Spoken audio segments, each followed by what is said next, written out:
The 1970s was a time of change in many ways. It was an era of political turmoil, difficult economic times, and major changes in cars and foods. Packaged snacks became an even more popular item than ever in the 1970s. Almost every American household was interested in them, and there was a huge variety to choose from. Some items were crazy, but some were actually quite good. Many of them have changed since or have disappeared altogether. Here is a closer look at the classic foods from the 1970s that we all got to enjoy. Brands in the 70s were pretty creative and they tried really hard to get your attention. The banana flip is a good example of that. They were made by a few snack cake brands like Nichols and Mickey's. This was essentially a yellow banana cake that was folded in a half moon and stuffed with cream filling. It really looked like a cake taco. You may have had a favorite snack in the 70s, and there's a good chance that it might have been made by Nabisco. Were you a fan of cheese Tidbits? These delicious snacks were in a stick form, making them a bit different from the competition. They were sold for quite a while, but they can't be found anywhere now. I guess we'll just have to stick with Goldfish and Cheez-Its. If you were worried about consuming calories when you snacked, then perhaps you tried these. At only 44 calories per stick, they were really as light as gravity in space. They were made by Pillsbury and trademarked in 1970. This space snack was supposed to be a nutritionally balanced stick of protein, fat, and carbohydrates. They came in 6 flavors such as chocolate, peanut butter, and caramel. They disappeared from the shelves in the 1980s. Looking at the box design today, it reminds me of something you would see on a box of dog snacks. In the 70s, there was a serious war going on between cereals. Baron von Redberry was a cereal created by General Mills around 1972 that featured a World War I era German pilot. It was presumably modeled after the real Red Baron, Manfred von Richthofen. The cereal itself consisted of berry-flavored oat cereal with sweet berry marshmallows, and it tasted strongly of fruit punch. Baron von Redberry was the nemesis of Sir Grapefellow, which was the mascot of another General Mills cereal brand. In their rivalry over which one was better, Redberry would proclaim, "Baron von Redberry is der berry goodest," and Grapefellow would counter with, "Sir Grapefellow is the grapest." Another interesting cereal from the 70s is Crazy Cow. It was first introduced by General Mills in 1976 and came in chocolate or strawberry. They basically took the Kix cereal balls and covered them in chocolate or strawberry powder so you would have this delicious milk to drink afterwards. Like any other cereal of the time, they included different enticements to try to make kids beg their moms for this cereal box. One promotional item was the Star Wars trading cards. These were highly collectible because they offered different cards than what was sold in the packs. Aspen was a clear apple-flavored soda that was sold across the United States by the Pepsi Company. It was first introduced in 1978 but went off the market in 1982. In 1984, PepsiCo came out with a replacement apple soda under its Slice line. Long before we had Google, there were Googles. These were made by Dolly Madison in the 70s, and they were a type of snack cake. They also made Cuckoos and Razzies. Part of their brilliant marketing plan included having peanut characters on their packaging, as if a kid needed any more help enticing him to have a snack or two of sweets. Cuckoos were essentially ding-dongs, and Razzies were a yellow cake version of Cuckoos. Googles are a little bit more difficult to describe. I never had one nor saw one in the store. I did try to Google Googles, but I didn't see too much on them. Nearest I could tell, they were yellow cakes with white frosting and possibly cinnamon on top. If you ever had one, let us know in the comments what you thought about them. They almost seem like the elusive Bigfoot or the Loch Ness Monster. Another product with a crazy name was Kugel. This was a flavored peanut spread marketed by Kraft and released in 1971. It was available in several flavors like chocolate, vanilla, banana, and cinnamon. The product was meant to be placed on sandwiches, crackers, or anything else that you would put peanut butter on. The best part about it is that it wouldn't make your mouth stick together. Pizza spins may be a product you remember in the early 70s.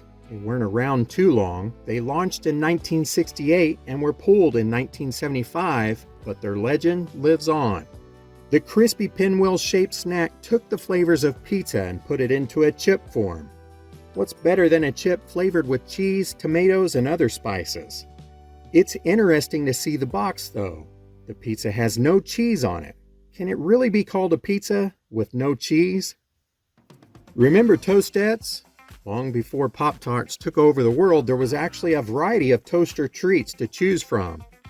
Toastettes originally came out in 1967 from Nabisco, but were readily available in the 70s.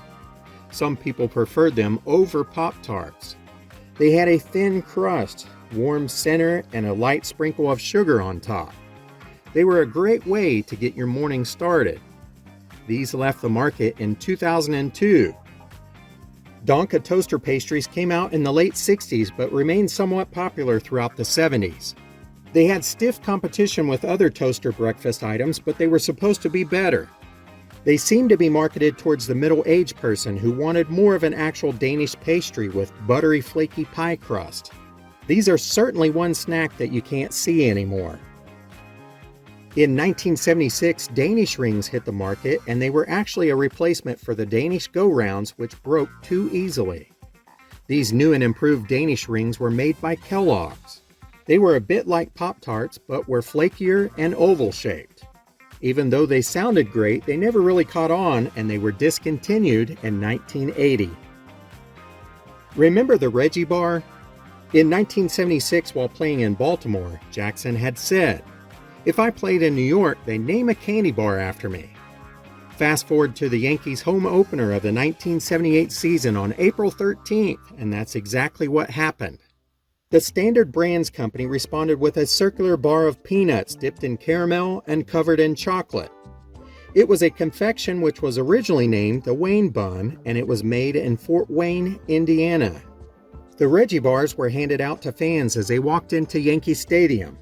Jackson hit a home run, and when he returned to the right field the next inning, fans began throwing Reggie Bars onto the field in celebration.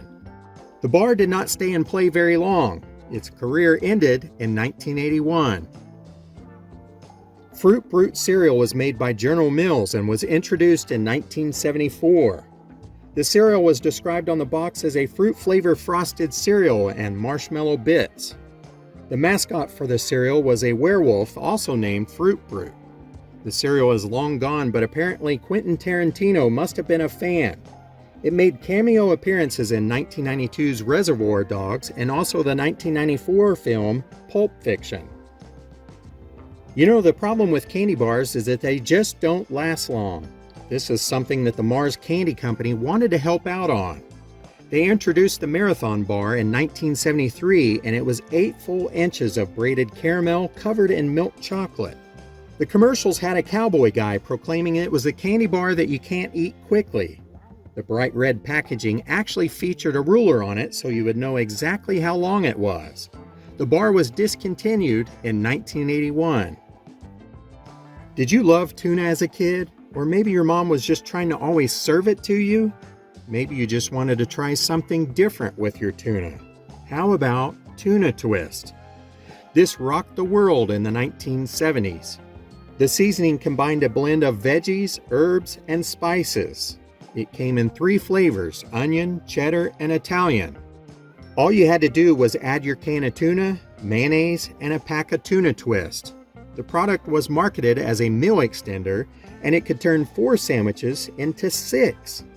The commercials at the time were pretty catchy too. "I'm Sir Celery. I'm Miss Parsley. We're the Onion Twins. A tuna taste, fresh as a garden." There was one small problem with Tuna Twist which turned into a big problem. It contained a textured vegetable protein that made people sick, and the product was removed from the shelves. How about some Muggle Lunch? It was exactly how it sounds. Add the ingredients to a mug, then just add boiling water and wait 4 minutes. This meal was introduced in 1976 by Betty Crocker, so it had to be good, right? It came in a few different varieties like macaroni and cheese, spaghetti, and beef noodles with gravy. Nowadays, the modern microwave versions make this seem less amazing. Remember concentrate cereal? This wasn't new in the 70s, and it was made by Kellogg's and was released in 1959, but it still sold until the late 1970s when it was removed from the shelves. If you were a kid, then you probably stayed away from it as it looked like some type of goldfish food, but your parents might have eaten it. It was promoted as the greatest concentration of nutrients ever offered in a single all-purpose food. If you were having a dinner party in the 70s, all you really needed as a snack was some crackers and Nabisco's Snack Mate cheese. It was introduced in 1966, but it remained really popular throughout the 70s. Everyone always felt like a professional confectionery trying to spray the cheese, and if you were really daring, you could just go straight for your mouth. The product can still be found, but they have changed the name to Easy Cheese. Huge shopping malls were all over the place in the 70s. They were the perfect place to get all your shopping done and also grab a little bite to eat. If you were having a party, then maybe you stopped by the Hickory Farm store for some delicious snacks. Not only could you get cheese, crackers, and a sausage roll, but you could also get one of their chocolate bars. Nowadays, malls seem to be disappearing, and so are the Hickory Farm stores. But at least some of the snacks can still be found. Packaging in the 70s was completely different. Ding dongs came wrapped in foil, pecan swirls had a foil bottom, and chocolate pudding came in a tin can. Something about that just seemed to make it taste better. And how about Swansons TV dinners? They weren't new and they have their roots back in the 40s and the 50s, but they came on aluminum trays too. With more dual-income households, Mom had less time to cook. Pop these things in the oven and 45 minutes later, you had a good meal.